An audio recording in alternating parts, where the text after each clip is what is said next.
Welcome to the Passive Mobile Home Park Investing Podcast with your host, Andrew Keel. This is the podcast where you can get the education you need to invest 100% passively in the highly profitable niche of mobile home parks.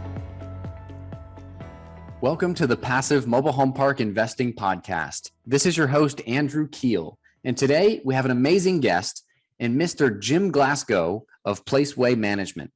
Before we dive in, I want to ask a quick favor. Would you mind taking an extra 30 seconds and heading over to iTunes to rate this podcast with 5 stars? This helps us get more listeners and means the absolute world to me. So thank you for making my day with that review of the show. All right, let's dive in. James has 35 years of real estate investing in syndication experience, as well as 28 years on the corporate side as an executive and business owner. His real estate investing experience includes residential properties, mobile home investing, commercial properties, land, real estate development, and construction. Mr. Glasgow is the general partner at Placeway Management, and Placeway syndicates and develops mobile home parks and light industrial business parks in Texas. Jim, welcome to the show. Glad to be here. Thank you for inviting me. Definitely. Would you mind starting out by telling our listeners a little bit about your story and what got you into mobile home park development? Well, I've been a real estate investor for the first 30 years. It was part-time because I had my own company I was running. And I made, $3-4 million over that 30 years as a real estate investor. I happen to believe it's one of the best ways for people to get wealthy, especially people who don't have a leg up to start with. It's just a great way to go. And then I retired, which didn't work out too well for somebody who's used to working. And people with money came to me and wanted me to help them buy apartment complexes. Half a dozen of them wanted to buy mobile home parks, small ones anyway, up to 30 units or so, rather small. So I helped those, I guess there's 5 or 6 of those guys out. And then the apartment complexes, as I researched that industry, and we'd done a 48 unit building over the years and several smaller apartments. I just couldn't make the numbers work for the buy value add. I was just a little bit late in the supply chain. As it turned out, with increasing rents, it would have worked out okay, but I didn't know that at the time. And mobile homes was something I had been buying and selling for years, and small parks I help people buy turned out to be cash cows. So I told the investors, if you can put up the money, we'll get in there and get it done. I've done lots of development over the years, so we can certainly do this. It's not difficult to do, other than it's just time consuming. And so that led me back to mobile homes. And if you do the research, you'll find that mobile homes have a much greater return on investment than even multifamily. Definitely. Could you go back and tell us a little more about your development experience? Like, I know you said a 48 unit apartment complex. Did you develop that and oversee the building? For 30 years, I bought and sold houses, rent houses, small office buildings. I'd rehab the office buildings and then eventually sell those. We did a 48 unit apartment building. It was a value add. We bought it, owned it for quite a few years, and then sold that. One of my partners wanted out of that deal. We were 50-50 partners. He wanted out. So, okay, get out. So we sold it, and I was fixing to retire anyway. I started downsizing, not owning as many houses as I used to own. I think I've got 5 left. And I did a development of a mini storage in San Antonio about 25 years ago. Been a long time. Wow. And so I've been through all of the ups and downs and the land accumulation and entitlement process and all that. So I knew about all that, and I'd been raising money from private investors for 30 years. So I knew about that too. So I had all of the skills necessary. And now that I'm older, I just want to do bigger deals or go buying a house and turn it into rental property or flipping a home. It just isn't exciting for me anymore. And I'm too old to be doing it that slow of a process. So that got me into larger deals in a mobile home park. In this case, it really needs to be 100 units or higher to make the numbers work, and 250 to 500 is the sweet spot for a development because just of the cost of development. So now I'm doing a $13 million project, and because I'm the developer and the syndicator, I'm working on a small percentage of that. for my share. So the project has to be big enough to be worth me putting my time in. Oh, totally. Yeah, like, no. It's not like nobody's paying me, right? So Hey, I totally understand. Totally understand, Jim. Can you tell us a little bit about, like, most recently, I know you're working on one mobile home park development right now that you said has been a long process. But then previous to that, what else have you developed most recently? that most recent one at the moment. And then I have a light industrial business park in San Antonio. We bought that land last summer, and we're in the process of platting that also. So, and it'll go quicker because it's 28 acres, not 60, and it's 17 buildings, not 250. So it'll go much quicker to do that. And part of the delay of this project, about a year of it, is just because of COVID. When COVID came along, I didn't think it was going to affect us much, but people working at home is just not efficient in a development business. It may be in some other industries, but it sure isn't when people need to look at plans and go down the hall and talk to somebody else and get back with the information that we need to be able to continue with the development process. Yeah, that's amazing. So tell us about this project. You said it's a retirement project for you to develop this mobile home park, and you said it's around $13 million. Is that Yes. your cost basis so far? We're estimating about 13.5 all in. We would like to do 10 mobile home parks over the next 5 or 6 years, but you got to have one up to show. So when you're raising money from people, they want to have something to go look at. They want to see that you know what you're doing. So we've got to get that demo project up and running. And we're raising $6 million for that, which we've got commitments for all of it, but some of them will fall out. So we probably got room for maybe another million. But I'm not taking people's money. I'm just putting them on the list in case people fall out, which they always do. That's just the way it is. And then we'll borrow about 70% of the money from a bank to do the development. Then we'll do a takeout loan. So 250 houses, 259 actually, but some of them are mini houses. So 259 units, at about probably close to $2 million cash flow when it's completely leased up, and return for investors. We're shooting for 15.9, but we think we'll do over 20. Wow, Return to investors. That's fantastic. And how did you come up with the numbers for budgeting purposes? Like how much does it cost per lot, to get all the utility infrastructure, everything but the home there?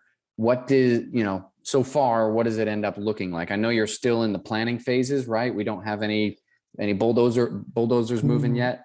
No, we just bulldozed road in to get the seismic trucks in to do some testing. It's the only bulldozer we've had on the property so far, but we're pretty close to doing that now. Cost estimating for mobile home parks was difficult in the beginning. When I first started, when you Google mobile home parks, all you got was don't build a mobile home park, go buy one and fix it up. But over the last 3 or 4 years, that has changed, and the interest from all over the country has greatly picked up. And even the Manufactured Housing Institute is holding their first full-day seminar on how to develop a mobile home park in April in Florida, the first one that's been held in 30 years. So it's been a long time coming, and it's about time that it got back up there. But coming up with the numbers was a difficult task. But having been through the development process before, and one of my business partners is a civil engineer, and he worked in residential home development. And basically, that's what a mobile home park is. It's a residential development. It just has a lot more hoops to jump through than a residential development does. And the density is heavier. Instead of 4 to 5 houses per acre, you're trying to stick in 6 or 7. But 30 years ago, you would have put 10 houses per acre, but it's just nowadays people want a little more land. So coming up with the numbers was difficult, but having been through this process several times before, we came up with working numbers, and we got up to 48,000 per site, all in. That's land and everything, not counting the houses, of course. Ready to sell the house to somebody, we're at about 48,000. So we're thinking we're going to come in between $45,000 and $54,000 of investment per home site. Wow. That's higher than I thought it would be. And then what? And most people think it's 35,000, but when you go buy an existing mobile home park today, they're in the 45 to 85,000 if they're in a good market that can command Sure. 500 or more per month, and they're selling like hotcakes. So even at 2 and 3% return on investment, they're still selling as quick as they go on the market. Yeah. And then what type of houses are you going to put on these lots? Are they going to be all double wides? Are they going to be all single wides? And what is the average cost of those homes? All right. So ideally, now keep in mind that I'm a syndicator and developer, and we only own a project for say 10 years, and then we sell that. So when I look at that, I look at what does the market want? What can we get financed 10 years down the road? Well, that means that you don't want more than 30% of the homes to be rental homes, and you don't want more than 50%, preferably 40% to be double wides. Now that's changing somewhat. So our goal will be 60 to 70% single wides, and we will keep the number of units that are owned by the park and rent it instead of sold at 30% or less. Okay. But what about the cost of those homes? Because actually when I was talking with Fannie Mae, they wanted double wides. They wanted more double wides than single wides in, one of their metrics. And then they wanted, I think, less than 20% park owned homes. But tell me about the cost of those homes. Like if someone wants to buy a home in your community, how much is that going to cost for them? And are these going to be, I would assume all brand new homes? And then you said lot rent target, after someone owns their home is around $500 a month. Is that right? Well, the target's $650 because of the cost of construction has been going up and the total cost of the lot. But when you're looking to buy land for a mobile home, if the going rents in a metro are less than $500, I pass. And we're looking for property now to build a 500 unit. I've gotten investors interested in doing it. So that's the metric. And 650 lot rents will work ideally 550 to 650. The cost of the homes, single wides they'll vary from installed with skirting tied down with a storage room in the backyard, front porch, back porch, 2-car parking space. And we're looking at about 60,000 to 80 on a single. And we're looking to from 70 to 110 on a double. Again, depending on size and quality issues, because you can have paneling or you can have sheetrock inside. You can have flat ceilings, cathedral ceilings. There's a lot of options, and the quality of the mobile homes are just superb today. So we're not going to dictate the prices. We're going to put 12 houses on the lot and a yard to show, and then when the people come in, they'll tell us what they want. And that's what we're going to bring in. And if that means more double wides, that's great. If that means more single wide, that's great. But we need to keep the metric for the mix to what the banks will finance. And I'm glad to hear that Fannie Mae will do more double wides, but that's a little different from financing a complete park unless they put something out that I'm just not aware of yet. Yeah, I'm not familiar if they have any like new development loans. They have 40-year takeout loans at really a good interest rate, but it's only one of them has been approved in the last 10 years. So wow. You can say they've got it, but that doesn't mean you're going to get it. It's a long process to get it. It can take up a year just for the application. So I'm not excited about that. And we're the local banks are still the development business is still a local business. Wow, that's crazy. So what market is your current development in? It's in San Marcos, Texas, over by their airport, about 3.5 miles from the downtown. That town has about 69,000 residents. It has 30-something thousand students to go to the university there. We're 50 miles to San Antonio and about 34 to Austin. So excellent location. It's our third location. You said 34 miles to Austin? About 34 miles to Austin on the south side of Austin, and then we're about 54 miles to San Antonio. Oh, very cool. And then, so I'm curious on the market study beforehand. So did you call the parks beforehand and get a market analysis of what the average lot rent was and then the average home price? Because having a cost basis around 150,000 just to get homes there, right? Get the lots ready and get a home on it. Well, but you can't look at it that way. You've got to look at it as what does it cost you to develop a park space to park a house? and what is the return on that investment. And if you can get, say, $600 a month rent, and your cost to develop is $54,000, I mean, the numbers are pretty good for that. So what's that, a 5 or 6 year payback? I haven't go and run a calculator while I'm on your show, but that's a pretty dang good return. It's about 11% cash on cash, if I'm right. And that's without leverage. And with the leverage, you should hit around 16, 19% just on the lot rent alone.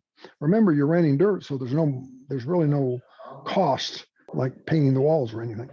The house you're going to sell. So the person comes in, they buy a house. Let's say they buy a house for $70,000. They put $5,000 down. They're financing $65,000 at 22 years at 6%. Their total payment's what, $1,100 a month for a 3-bedroom, 2-bath, brand new home that they can park in the front yard. I mean, that's not bad. Right smack dab That's in the middle affordable of house. That's affordable housing.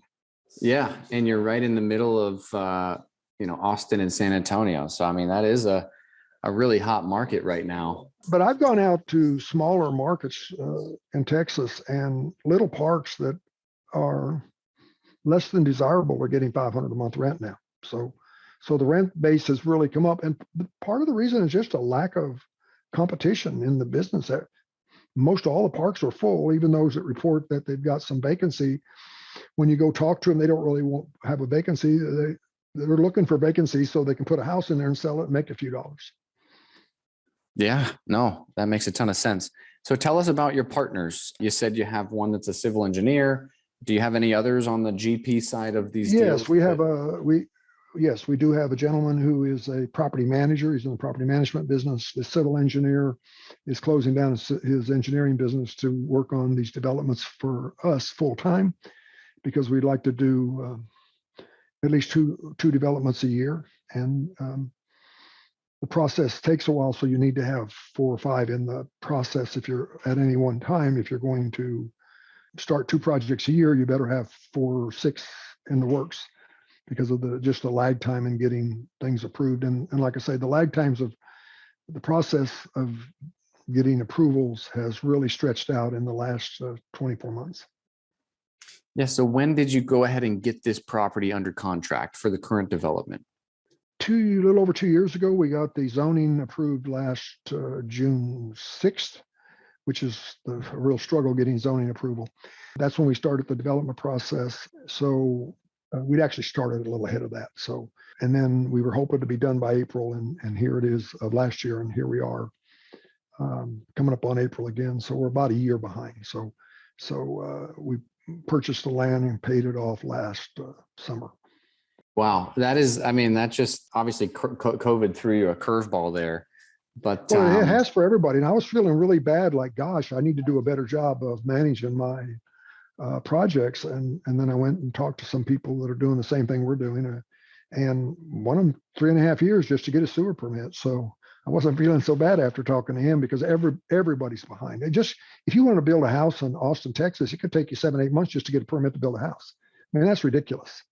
It used to be 4, 5, 6 weeks and you could go down and pick your permit up, but it's 7 and 8 months long. I mean, people working from home for municipalities has not worked very well. Yeah. Geez. And then where are you based out of? Are you close to the San Marcos area? I'm in San Antonio, and I've been there for about 40 years, but I do business all over the state of Texas. So right now I'm sitting in Dallas. So I do business all over the state of Texas. Very cool. What do you think is most important for limited partners, passive investors?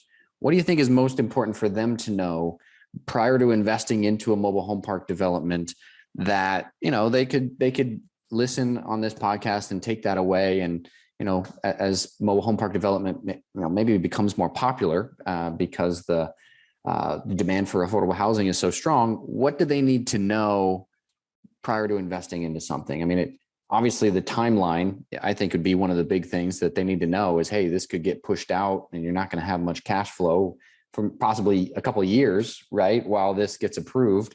What else should they know up front? Well, okay, as far as popularity, it's rapidly becoming the end thing to do, and it's going to be happening all over the United States. So over the next 5 years, you're going to see a lot of new mobile home park developments, assuming we can keep up with the manufacturing to fill them. As far as the timeline, it's new development. And new development is going to take 24 to 36 months and maybe 48 months before it cash flows from the time you put your money in. Now, if they're ready to start construction, you might start cash flowing in 24 months. But even if they're ready to start construction, it's just going to take a while. So here's the advantage to that. When you're buying into a development, you're buying in at wholesale. You're not paying retail. When a syndicator goes out and buys an office building, he's paying retail for that office building. And then he's going to rehab that office building and improve the profitability of that. And that's where the return on the investment is going to come. But when you develop it, we're talking about a brand new park. When we finish ours out, we will triple the value of the money that we've spent. The return to the investors should hit between 20 and 30% at the time we sell it. And keep in mind, a lot of that comes when you sell it, but the internal cash flow is 14.9%. And that's without anything but the internal cash flow. So you can catch up rather quickly. And then when you sell the park, the return is great. So the numbers are really high when you just plain spreadsheet it. But I know from experience that we need to tone them down. So we tell investors that their average rate of return will be about 15.9%. And then we'd like to blow that out of the saddle if we can. But that's the advantage to development. And if you look around anywhere in the United States, it's new development. And they're going up everywhere. And all the money is chasing that because the return is better than anything else you can do. Unless the stock market doubles tomorrow. Then real. Well, let me ask you this, because you said earlier that with developing a mobile home park, there's more hoops versus a single family subdivision that has less hoops. So, would that be involved with the zoning? Because, from what I've heard is that the zoning pushes back on mobile home park developments. Absolutely. With people not wanting to have a mobile home park in their backyard. Also the costs, right? And the average mobile home park tenant, versus what they cost a municipality. Maybe you can shed some light on that. Well, municipalities, the truth is, it's the only unsubsidized affordable housing that we can put together, and we can do it rather quickly, and we can do it in fairly large numbers. So if we really truly want to solve the affordable housing issue, this is the only thing that really makes any sense. Everything else is more expensive. They're trying tiny homes and all that, but that's even more expensive. Mobile manufactured housing is the solution because the people can buy. Where can you buy a house for $60,000 that's 3-bedroom, 2-bath? And then even if you rent the lot, you're still under. You could get under $1,000 if you have a little down payment or want to buy a little lower quality. But most people want to upgrade a little bit, and so I always tell them around $1,100, and that's all in. That's taxes, insurance, everything. So it's super affordable. You can't rent a 2-bedroom apartment for that hardly, not a good one anyway. So it's still a good value, and homes are appreciating a little bit. You're not going to make a ton of appreciation on the $60,000 house, even if it just holds its value for 10 years, and you sell it and walk away with $30,000-$40,000 for a down payment for a stick-built house 10 years later and had a nice place to live. It's a pretty good deal for somebody who can't afford something better or different. And then there's people who want to move to mobile home parks. I totally agree with you. I mean, I don't think anybody is going to argue with you about the demand for affordable housing and the affordability piece of it. I think the big piece. That's what you have to do to get the zoning approved, is you have to sell it on the affordable housing issue. You just have to ask the city if they don't want. I don't think the people should live. I don't think they have the traffic. Well, okay, in your town, if you don't do affordable housing in this area that we picked, where are you going to do it? I can tell you they don't have an answer. And if you ask them, well, who has an affordable housing project going on in your town? We do. Now, you want to not approve us? So you want to tell people I don't have an issue, I don't have a solution, and I'm turning down the one solution that's out there? And that's what you got to do to get them convinced that they need to approve the zoning. So zoning is an issue. From an investor's point of view, though, they need to look at the developer, see if they have any experience. They need to look at the project itself. They need to look at the return on investment and how is my money going to make me money? What is the investment stack, or what we call what's the waterfall? When am I going to get my money? How am I going to get it? And when did my money start earning money? So you don't want to put money in to an investment that has a lot of front fees and expenses because you want your investment in the project. And two, you want your money to start accruing interest to your account immediately to be paid when the project begins to make money. Otherwise, You might as well wait till they're ready to start selling houses before you put your money in. By then it's too late though, because all the early money is where by the time somebody, if they wait till I start construction, we won't need them. So you got to get in early, and that's just a development business, and it's that way everywhere. But as you look around, you can't hardly drive down a highway, you don't see a new development going on, and it's because it's super profitable. That's true. I live in Orlando, and I see a lot of multifamily development, when I go around, and I see subdivisions, but I don't see many mobile home parks. So, well, because two things. One, people don't know anything about it. And two, the finance is a little more difficult, and you have to actually go out and sell the house to somebody. And there's 250 of them on 59 acres. And so in a residential development, they're selling the lot and the house right away and paying off the bank right away. It's not a long-term hold. So what we've done in the mobile home park business is we've married developing a subdivision and the rental business in one. And that's what makes it so lucrative. But there's companies out there that own 1,200 parks that have 50,000 people paying them rent. I mean, it's amazing how good the business is and how the cash flow is. And it's 30% more profitable than multifamily, because you don't own the toilet. If you don't own the toilet, you don't have to fix it. That's that simple. It's just the way it is. So right. Well, it is the mobile home parks is the lack of maintenance. You don't have. But isn't there lower hanging fruit, Jim? Isn't there mom and pops out there that have these mobile home parks that they've had, and they've just taken their foot off the gas, and now there's 75% occupancy instead of 100, and you can go in and just isn't it easier to get a good return? That's been my model, anyways, is just to fill up the remaining 25%. Tweak, bill back utilities, things like that, versus, the risk associated with waiting potentially 3 years to be able to put a shovel in the ground and start a new development. And then how long is it going to take to finish, right? Is it going to take a year to finish the development once it starts? No, it'll take from once you start construction to the time you sell the last house is probably 44 months.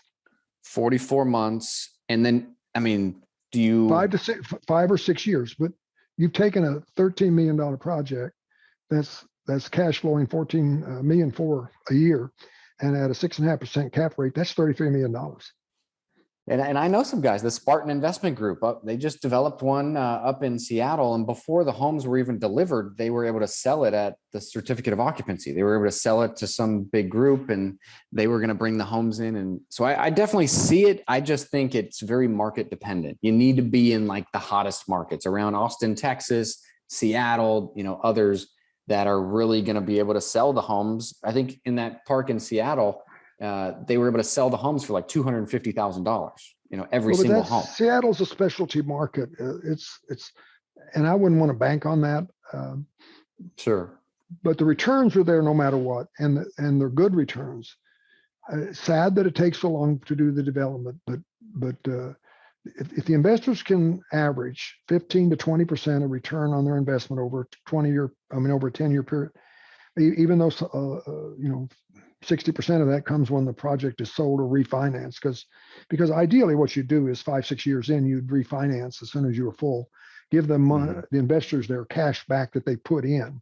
So now they have no money in, but they still have whatever percentage they bought in at. So now they're getting their cash flow from the project and future appreciation, but they've got their money back to go do another project. So the numbers are better than it first appears to be.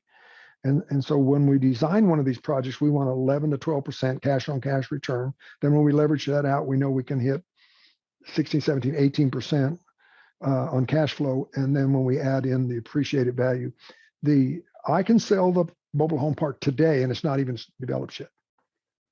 And I could sell it for everything that I've got in it, plus pay all the investors their money back, plus pay them 8% interest on their money. That's how good it is. The market is there. There's plenty of investors lined up wanting to buy my project right out from under me. Because they want something that's shovel ready, and that's why we plan to do 10 of them over the next 5 years. It's just The hardest part as a developer is coming up with the initial cash flow, because you need $1.5 million to get the project off the ground, and you may go through 2 or 3 properties before you finally get zoning approval. And that's where a lot of our time went. We spent the first year putting properties under contract, couldn't get the platting and stuff done, and then moved on to the next property until we found one where we can get it done. And in the process, we learned some stuff, and we're able to cut that down some. And where's that money come from? Where's that money come from, Jim? Is that your money that you're just? Well, your original startup money is going to come from whoever your syndicator is, like me. I've got to come up with $250,000 to get off the ground, and then the investors start coming in after that. They're not buying a plan on a piece of paper. Where's the property? Have you got it tied up yet? Is it under contract? Where are you at in the process? And all of those are legitimate questions. And the better I answer those, the easier it is to track money. But we've raised or got commitments for $6 million already, and half that's already paid in. So, and we're doing quite well right out from under us. But we're not interested in selling. Besides, we have a commitment to our investors. And once this project's up and running, the next one will get easier, and we will be able to take people around and show it to them. And if you're building a first-class facility, which is what you have to build today, which is one of the reasons that the cost per lot is higher, you need a clubhouse and tennis courts and swimming pool and all that stuff. There's more amenities than you have in a typical subdivision. And for instance, one of the hoops you have to jump through that a subdivision generally doesn't is we have to provide off-street parking for boats and RVs and a mobile home park. And you don't have to do that in a subdivision. And so that's just one example of. In the local municipality, the local zoning is requiring you to do that? It is, and yes, and there's park fees set aside. There's 25-30% of your budget is for, I call them standby fees, but sewer and water absorption fees and that sort of thing. So that, and part of the reason your cost to develop in not just us, but houses and everybody doing any kind of development is all the fees the city have put on us. It's not unusual to have $20,000 worth of fees per lot. Fees. We haven't done a shovel, and we got, in this particular case, we've got $15,000 worth. But one of the projects we penciled out was at $19,500 in just fees that had to be paid. I think, Jim, one of the big things that the listeners would want to hear about when we're talking about this is the timeline to get the homes on the site. Now, I know Austin is a special place. I've talked to some others that they said dealers will bring in homes and sell the homes on their lots in the parks. So I wouldn't say that that's very common across the entire U.S. But when you say the backlogs right now, do you think that's going to last? Where will those be? Next year and the year after? Well, Texas has one new factory that Clayton opened, and there's a gentleman in Waco built a factory 3 years ago, and he's doubling the size of it. So the demand is there. People, I talked to one guy from Arizona who was getting his houses in Texas. I mean, that's pretty bad because they don't have any supply out there at the moment. But it's changing. They're going to catch up. Every manufacturer out there is trying to figure out how can we build more houses. They'll go to triple shifts if that's what it takes to get it done. These big companies aren't going to leave the money laying around on the table. They're going to put it out there if there's a demand for the product. So we're looking at about 6 months. All that means from our point of view is that we have to figure out that we need to set 2 houses a week. So I need 6 months worth of houses. Do the math. I got to order that many houses to come in. So where I have 2 houses being set every week, whether I sell them or rent them or what, I better have a plan. Yeah. And so you need a plan to fill the park, and dealers are only one part of the plan. And we don't expect dealers to represent more than 5% of our sales. We're going to be selling most of them ourselves. You have to have a sales organization. Again, it's just kind of a different situation. And we'll do some rentals. I've got plenty of investors that would love to do rentals inside of our park. So for that, there's money. Definitely. And the manufacturers have programs for that too. I agree. Yeah, no, I went through Memphis Blues, which was like the community of the year up in Memphis. It was a property owned by UMH, and they like took a park and scrapped it and rebuilt a new one. And it's all rental homes with brand new homes. And they're doing really well. It's full. And there's a market for that. But I've been a landlord for 40 plus years, and we'll do a rental business, but we generally do a 5-year rental program and then sell it for whatever. So let's say a house costs us $60,000 to set. We'll rent it for 5 years, then sell it to somebody for exactly what we paid for it, 60 grand. Good deal for the buying it. He doesn't have any markup on the house. He gets a bargain price on the house. And about the time that we would have to do painting and things, it's turned over to somebody else. So that's the way we'll do our rental business. And we would only rent them in the event that we've got to maintain 2 sales a week. So if that means rentals or sales, we're going to do 2 a week. I love it. Jim, thank you so much for coming on the show. If any of our listeners would like to get a hold of you, how would they best do that? Well, my email address is pretty simple. EdwardJim59 at Yahoo. EWARDJIM 59 at Yahoo. Or they can go to palaceway.com, PALACE way.com, WAY. And we have our website there. They can go to either one of those. Email me or go to the website, and I'll be happy to respond. Love this business, love real estate investing, and I think everybody ought to get into it. And the only way we can do that is to help other people do it. Awesome. Well, thanks again, Jim, for coming on the show. It's been a pleasure. Thank you, sir. That's it for today, folks. Thank you so much for tuning in. Hey, are you getting value out of this show?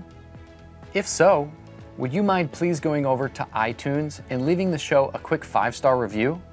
I have a goal of hitting over 100 5-star reviews by the end of 2021, and it would mean the absolute world to me if you could help contribute to that. Thanks ahead of time for making my day with your 5-star review of the show.